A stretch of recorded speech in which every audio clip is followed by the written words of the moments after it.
المياه العذبة والملحة من يوم خلقت الدنيا إلى يوم القيامة في كل يوم 1000 مرة. وصل على سيدنا محمد عدد ما خلقته على جديد أرضك في مستقر الأرضين شرقها وغربها سهلها وجبالها وأوديتها وطريقها وعامرها وغامرها إلى سائر ما خلقته عليها وما فيها ومدر وحجر من يوم خلقت الدنيا إلى يوم القيامة في كل يوم 1000 مرة. اللهم صل على سيدنا محمد النبي عدد نبات الأرض من قبلتها وشرقها وغربها وسهلها وجبالها وأوديتها وأشجارها وثمارها وأوراقها وزروعها وجميع ما يخرج من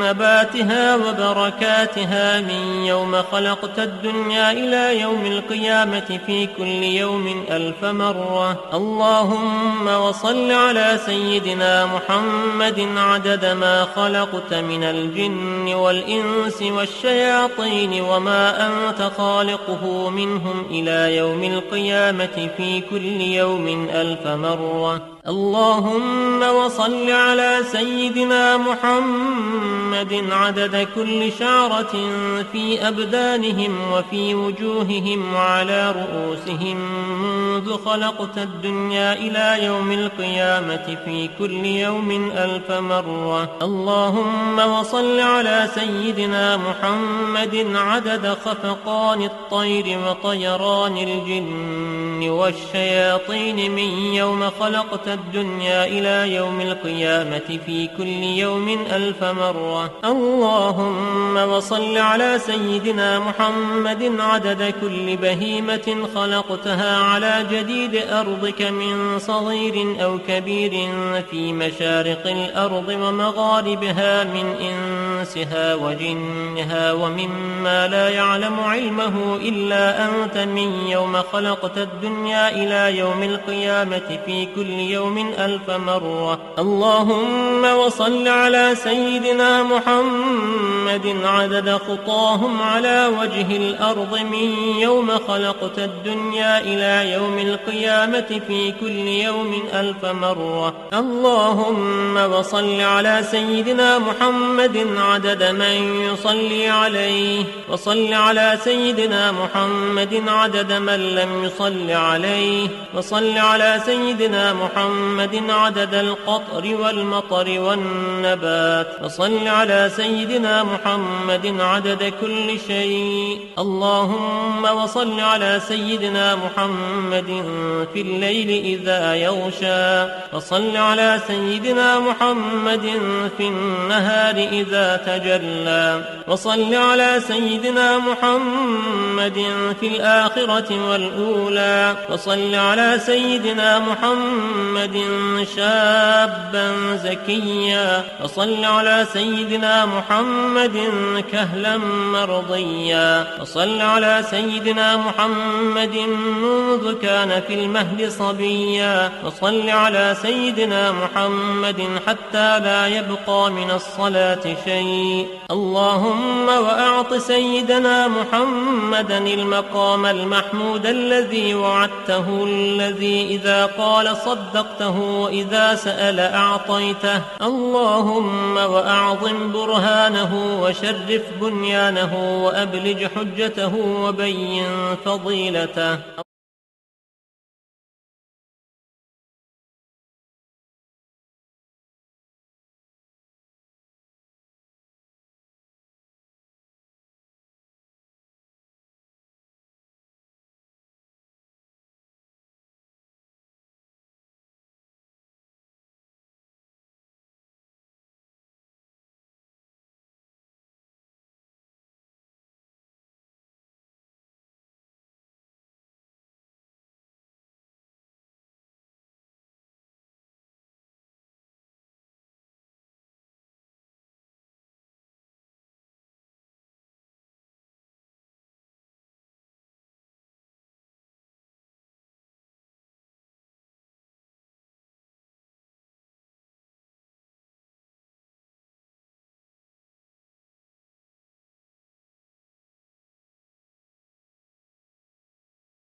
بسم الله الرحمن الرحيم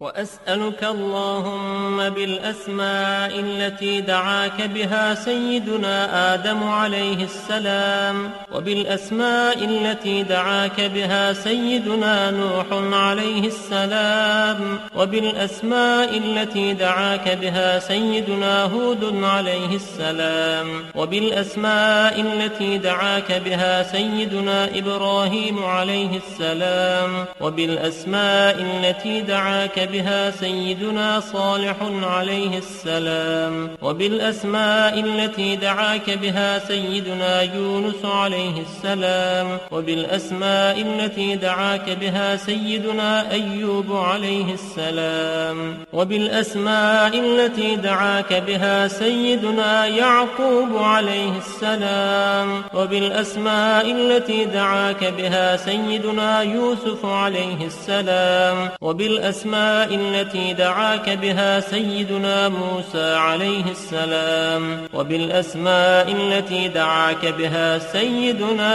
هارون عليه السلام وبالأسماء التي دعاك بها سيدنا شعيب عليه السلام نصيبا من الكتاب يدمنا إلى كتاب الله ليحكم بينهم ثم يتولى فريق منهم وهم موردون ذلك بأنهم قالوا لن تمسنا النار إلا أياما معدودات وغرهم في دينهم ما كانوا يفترون فكيف إذا ما جمعنا ليوم لا ريب فيه وفويت كل نفس ما كسبت وهم لا يظلمون قل اللهم ملك الملك تؤتي الملك من تشاء وتنزل الملك ممن تشاء وتعز من تشاء وتذل من تشاء بيدك الخير إنك على كل شيء قدير تولج الليل في النهار وتولج النهار في الليل وتخرج الحي من الميت وتخرج الميت من الحي وترزق من تشاء بغير حساب مفاري mevcudat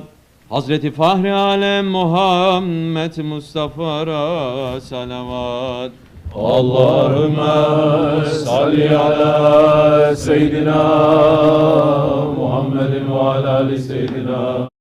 التي دعاك بها سيدنا يوشع عليه السلام Allah adın zikredelim evvela vacip oldu cümle işte her kula. Allah adın her kim ol evvelana her işi alsan eder Allah'ana. Allah adı olsa her işin önü herkes ebdar olmayanın sonu. Her nefeste Allah adında müdam Allah adıyla olur her iş tamam. Bir kez Allah dese aşk ile lisan dökülür cümle günah misli hazan. İsmi pakin pak olur zikreyleyen her murada erişir Allah diyen. Aşk ile gelim di Allah diyelim derd ile gözyaşı ile ah edelim. Ola kim rahmet kıl ol padişah. Ol Kerim, ol Rahim, ol ilah. Birdir ol birliğine şek yokturur. Gerçi yanlış söyleyenler çokturur. Cümle alem yok iken ol var idi. Yaratılmıştan gani cebbar idi. Var iken ol yok idin sü melek arşı. Ferişu ay gün hem nükfelek. Sun ile bunlar ol var eyledi, birliğine cümle ikrar eyledi. Kudretin isar edip hem ol celil, birliğine bunları kıldı delil. Ol dediğim bir kere var oldu cihan, olma derse mahvolur, olma deme aman. Bari ne hacet kılavuz sözü çok birdir Allah, andan artık Tanrı yok. Haşrederek gel denilirse bu kelam, nice haşrola bu olmaya tamam. Pes Muhammed'dir bu varlığa sebep, sıdk ile anın rızasın kıl talep. Ey azizler işte başlarız söze, bir vasiyet kılarız illa size. Ol vasiyet ki derim her kim tuta mis gibi kokusu canlarda tüte. Hak Teala rahmet eyleyana kim beni ol bir dua ile ana. Her ki diler bu duada buluna Fatiha ihsan ede ben kuluna. Allahümme salli ala seyyidina Muhammedin nebil ümmi ve ala alihi ve sahbihi ve sellim. Allahümme salli ala seyyidina Muhammedin nebil ümmi ve ala alihi ve sahbihi ve sellim. Allahümme salli ala seyyidina Muhammedin nebil ümmi ve ala alihi ve sahbihi ve sellim. Hak Teala çün yarattı Adem'i, kıldı Adem'le müzeyyen alemi. Adem'e kıldı feriştenler sücud, hem ana çok oldu lütfü sücud. Mustafa nurunu alnında kodu, bil Habibim nurudur bu nur dedi. Kıldı ol nur anında karar, kaldı anın ile nice rüzgar. Sonra Havva alnına nakletti bil, durdu anda dahi ayı nice yüil. Şiddodu ana nakletti bu nur alnında, tecelli kıldı nur. Erdi İbrahim İsmail'e hem, söz uzanur ger kalanın dersem.